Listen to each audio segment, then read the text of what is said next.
According to Danish journalists, the fleet of Russian spy ships numbers at least 50 vessels. Intelligence activities have been going on for several years, and the vessels are camouflaged as fishing boats, civilian ships, or research vessels.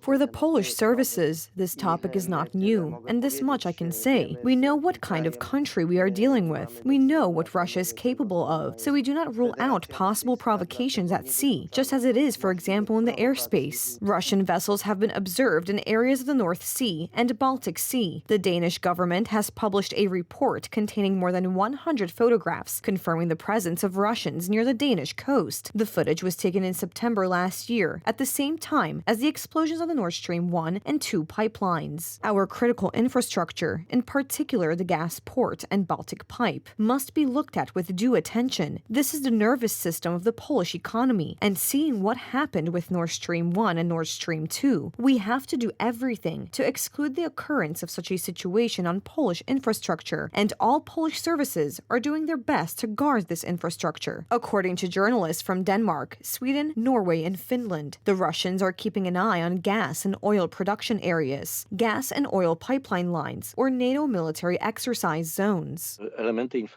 Critical infrastructure elements, firstly related to the transmission of these energy resources and gas. Ships transporting from Poland or bringing goods to Poland are already under strict control and supervision of Polish services. On April 6th, a record amount of gas was sent to Poland via the Baltic pipe. It was 20 million cubic meters of gas. The Baltic pipe is currently crucial to our energy security, specifically gas security, because we purchase and import roughly half of the gas consumed in Poland through this pipeline. In this context, statements by the opposition deputies against strengthening our country's border security are surprising. Citizens Coalition MEP Janina Ochojska said on Radio Z that the wall on the Polish-Belarusian border should be dismantled.